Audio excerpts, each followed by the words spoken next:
The blip on the radar, Captain Izari sat alone in her small command pod. High above the quiet moons of Sector 9, her screens showed nothing but black space and cold stars. She sipped a warm drink from a silver pouch, expecting another boring patrol shift. For the last 50 years, this sector had been quiet. No pirates, no smugglers. No enemy ships, just silence. Still, she kept her eyes on the radar, just in case. Then it happened. A small blip appeared in the corner of the radar screen, blinking red at first. Izari thought it was a glitch. Her fingers moved quickly, adjusting the scanners. The blip stayed unmoving but solid. It wasn't a meteor. It wasn't a ghost signal.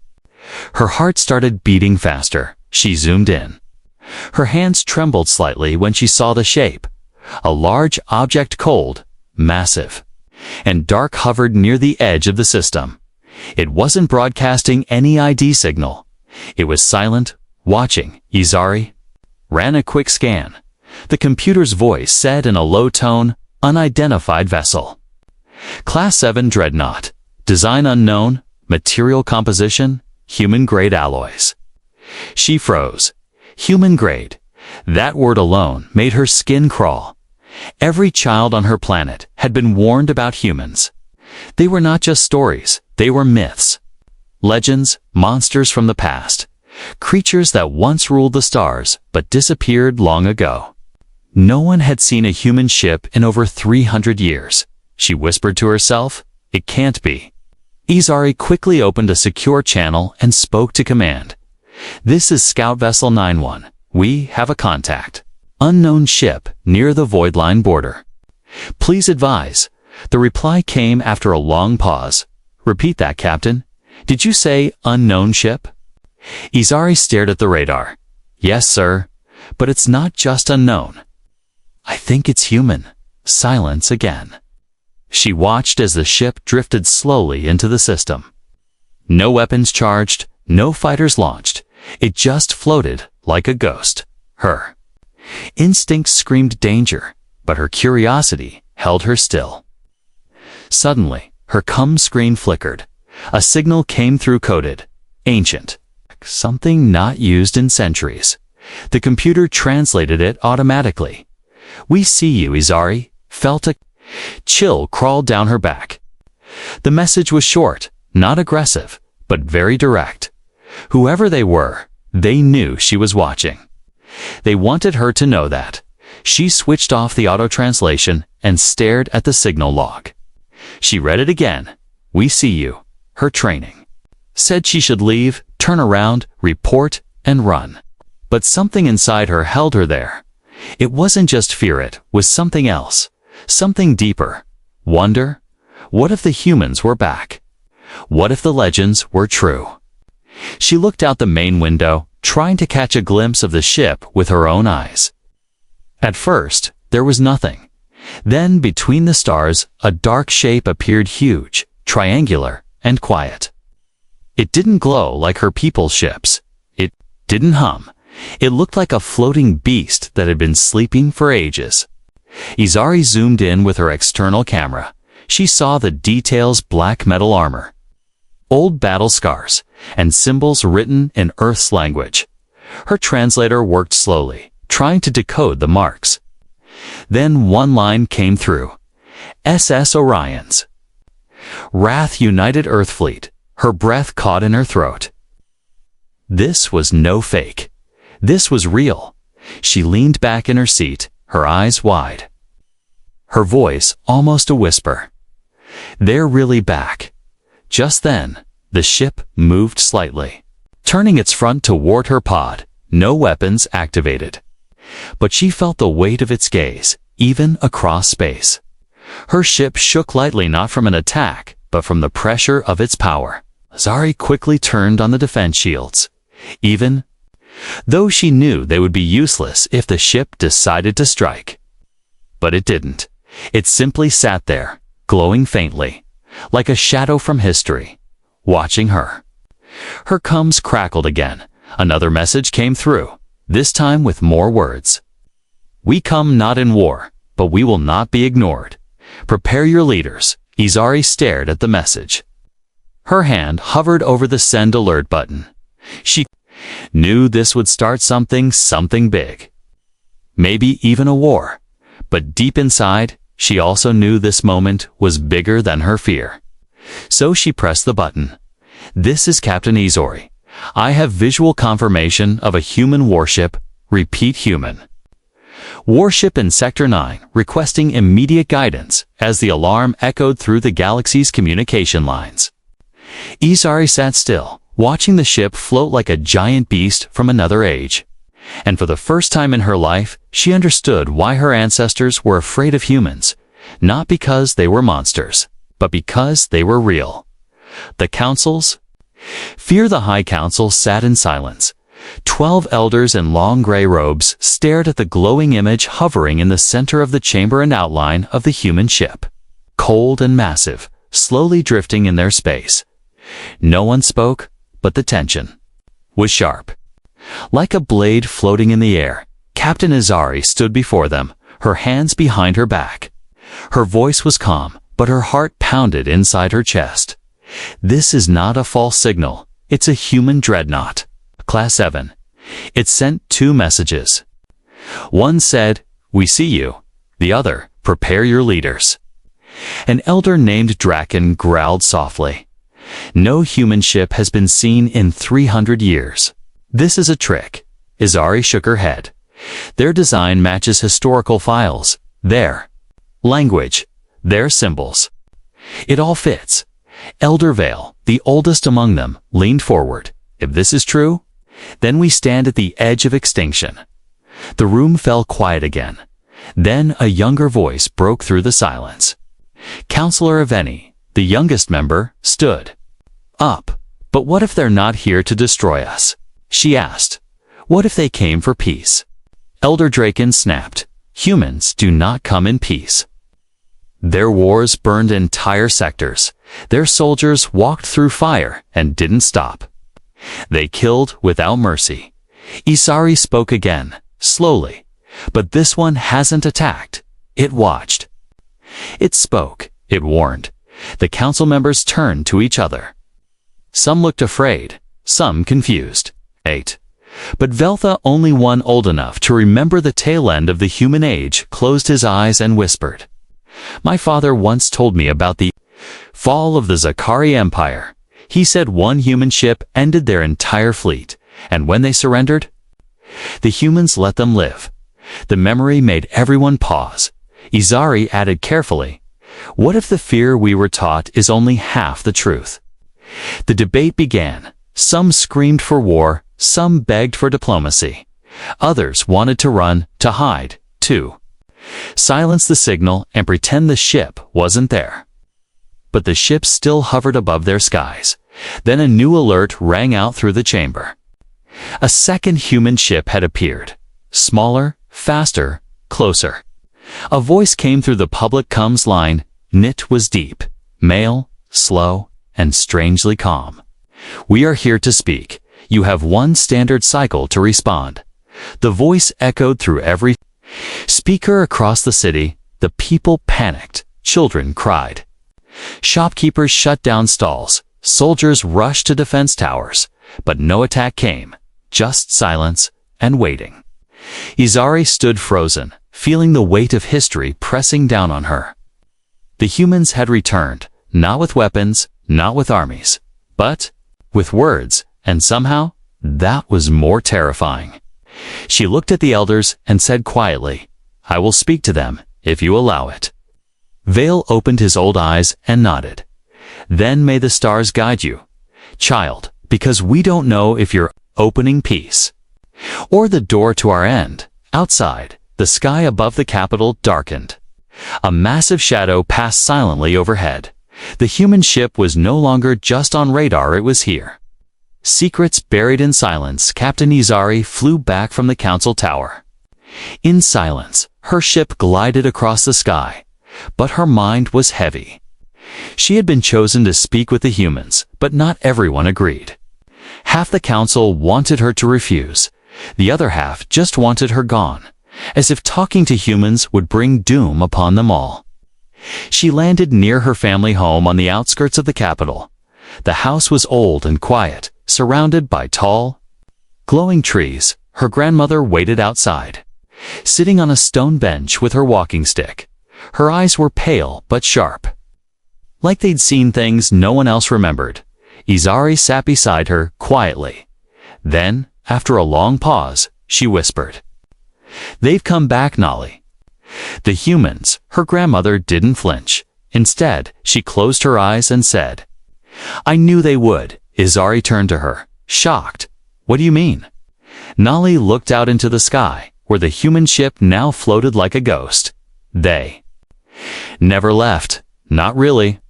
Long ago, I was a child when a small ship crashed beyond the Great Ridge.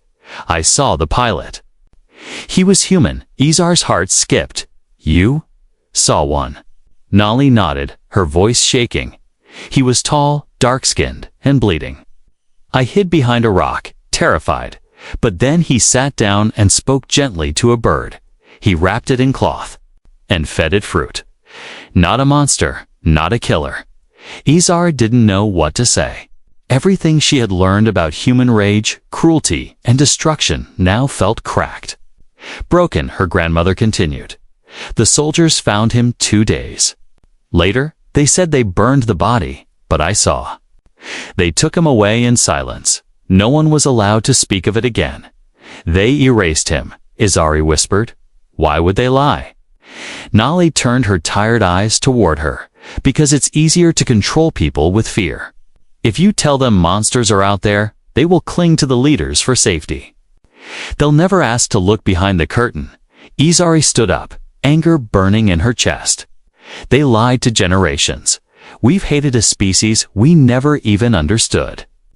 Her grandmother nodded. "But now you have a chance to speak with them, to see the truth for yourself. Don't waste it." That night, Izari sat alone, staring at the stars. The human ship hovered above, unmoving, silent, like a sleeping beast that didn't want to wake. But deep inside, she felt something strange. Not fear, hope. A message blinked on her screen again. This time it said, "Individual Izari. Permission to speak granted. Transmission begins in 1 hour." Her hands trembled as she pressed accept. When the human spoke, Izari sat alone in the dark chamber beneath the council tower. It was built long ago, used only for emergency communications with unknown life forms. Now it hummed to life for the first time in centuries. A single chair faced a large black screen, glowing faintly. Behind her stood 2 silent guards and 3 council observers. No one else spoke. The air felt too heavy. A countdown flashed on the screen. Transmission begins in 5, 4, 3. The room dimmed. Then a voice came, not angry, not loud, but deep, calm, human. "Captain Izari of the Illyrian Patrol Fleet," it said. "I am Commander Elias Ward of the United Earth vessel Orion's Wrath. I come not in conquest, but in remembrance." Izari's throat went dry. The voice was exactly like the recordings in forbidden archives, but this one felt human. She took a breath. "Commander Ward, why are you here?" There was a pause. Then he said something unexpected, to see if kindness still has a place. "In this galaxy," Izari blinked, confused, "but your kind disappeared after the Great War." Ward spoke again. "We didn't disappear. We left. We saw what we became, monsters in the eyes of others, so we stepped away. Not to conquer, but to give you peace." Izari felt a strange wave of emotion. "Why now?" she asked. "Because the silence has lasted too long." He replied, "And because you looked at us without firing. You listened. That's why we're speaking to you, not your leaders." The council behind her shifted uncomfortably. Izari ignored them. "Are there more of you?" Another pause. Then a soft answer. "Yes. Thousands of ships, waiting beyond the edge of charted space, watching, hoping." Izari's heart raced. "You're watching us?" "We've always watched," he said. "Your wars, your peace talks, your choices. your bravery and your cruelty, and some among us believe it's time to return. Not to rule, but to walk beside you again. The silence in the room was deep. Now, nobody dared move. The weight of every word crushed the air like gravity. Then Ward said one more thing, and it changed everything. We've kept something, Captain. Something your kind lost long ago records. Images, truths, memories, you. Buried out of fear, if you want to know who we really were. I will show you. The screen faded, replaced by a simple image, a young alien child. Crying, lost in rubble, a human soldier kneeling, offering water and a blanket, smiling, gentle. Behind him a battlefield. But in front mercy is Ezri's eyes, filled with tears. For her whole life, humans were monsters. Now, one simple picture broke that wall. She stood and faced the council behind her. He didn't come to threaten us. He came to remind us who we were. And what we forgot. The man from the past the landing field was silent. A single pod descended slowly from the sky, its hull glowing with soft blue lights.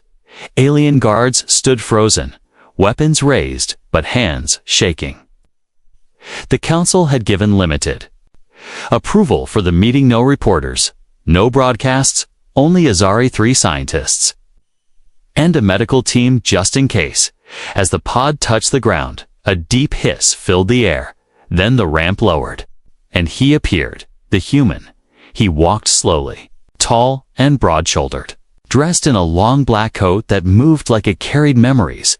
His face was covered by a silver helmet, not shiny, but dull and scarred. Every step echoed like thunder in the quiet wind.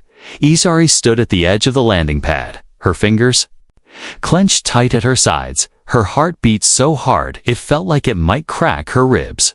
Then, just as the wind picked up, the human stopped. He lifted both hands in the air, not in threat, but in peace. Then, with a slow movement, he removed his helmet, and the air changed. He wasn't what they expected. His face was weathered but kind, his eyes tired but soft. There were old scars on his cheeks, battle wounds, maybe, but no hate in his expression. Just silence and something even more powerful. Sorrow. Izari stepped forward. Her voice was steady but soft. Are you really human? He nodded once. My name is Elias Ward, commander of the last surviving Earth fleet. One of the alien scientists whispered to another, he looks like us. Zari heard and answered without thinking. No, we look like him. They came. First, Elias glanced around, then said calmly, I didn't come to relive the past. I came to offer a future. Izari's hands trembled. Why now? Why me? Elias looked straight into her eyes. Because when I spoke, you listened? That's rare. He opened a small metal box from his belt and handed it to her. Inside were holographic files, thousands of them, labeled in human and alien language. These, he said, are memories your governments erased. Stories of peace, trade, and alliance before the fear took over. The council's eyes widened from their viewing room far above, but no one interrupted. Izari held the box tightly. You want us to trust you, but you're the legend of death in our stories. Elias looked up at the sky. And you're the child of those who ran from truth. Then he looked back at her. We never asked to be feared. We only asked to be remembered honestly. Izari stood in silence, feeling the weight of centuries pass through her hands in that small metal box. For the first time in her life, the idea of humans didn't feel like terror. It felt like destiny. The truth buried in dust for 2 nights. The planet didn't sleep, all across the cities. People whispered about the human. Some still called him a monster. Others called him a ghost from the past. But those who saw the images Izari revealed the kindness, the forgotten peace treaties. The old trade missions couldn't look away. Inside the tower's lower archive vaults, Izari stood with Elias Ward beside her. Behind them were nervous scientists and silent guards. Before them a locked vault that hadn't been opened in 300 years. "What's in there?" Izari asked. Elias stared at the door with eyes full of memory. "The truth," he said. "Or at least, what they tried to hide from you." The vault doors creaked open slowly, revealing old Earth-style data cores, dusty banners of past treaties, and a broken stone plate with both human and alien emblems joined in peace, at the center, untouched. Recording device marked "Last Human Summit," sealed by order. Izari picked it up. Her hands shook as she played the file. A flickering hologram filled the air. An alien chancellor stood beside a human general. Both were smiling, shaking hands. Their voices echoed through the room. "Today, we seal a future. Together, no more war, no more fear." Then, static. Then, silence. That message was never aired. Elias said, asterisk, asterisk, because 2 days later, a rogue faction attacked Earth, not on your orders, but out of fear. "We didn't blame your kind, but when we defended ourselves, the galaxy turned on us," Izari whispered. "So we became the villains in the story." Elias nodded slowly. Fear writes history faster than truth. She turned to the Council's live feed. "This is proof, not only of what happened, but what could have been." The council chamber above was in chaos. Some elders demanded Elias be arrested. Others asked for a vote to open full dialogue. One even broke down in tears, whispering, "We lie to our children." But Elias didn't gloat. He didn't shout. He simply stepped back and said, "I don't want revenge. I want to be heard." That's all. That night, Izari walked outside alone. The sky was quiet, but above her, the human fleet now shimmered faintly in orbit's silent watchers waiting for a choice. And as the stars blinked, she knew the galaxy stood on the edge of something ancient and powerful. The truth. The day the silence ended, the sun rose slowly over the capital. But it didn't bring peace, it brought decision, inside the Grand Assembly Dome. Thousands of alien citizens gathered. Screens floated in the sky above, showing one thing: the human ship. Still hovering, silent, waiting. Captain Izari stood on the central stage. Beside her commander Elias Ward. He wore no armor now, only simple black clothes, a sign of peace. His eyes scanned the crowd not with pride, but with quiet hope. The High Council had called for a vote, not just among themselves, but across every city. Every citizen, every world under their rule. One question: should we welcome the humans, or reject them forever? For 3 days, messages had poured in, some angry, some afraid, but more and more voices had changed. People saw the truth. They saw the images, the records, the stories once buried, but no one knew what the final answer would be. The moment arrived. An elder stepped forward and said, "The votes have been counted. The people have spoken." He looked at Izari. "They choose." Dialogue. The chamber shook with noise, cheers, tears, disbelief. Some stood frozen. Others dropped to their knees. Soldiers lowered their weapons, and diplomats rushed to send signals to nearby worlds. Izari turned to Elias. "You waited a long time." He nodded. "Too long. But I'd wait another 300 years if it meant this moment." Then, from the skies, more human ships arrived, sleek, silent, beautiful, but none opened their weapons. Instead, small shuttles detached, heading toward peaceful landing pads across the planet, and for the first time in over 3 centuries, a human stepped onto alien soil as a guest, not an enemy.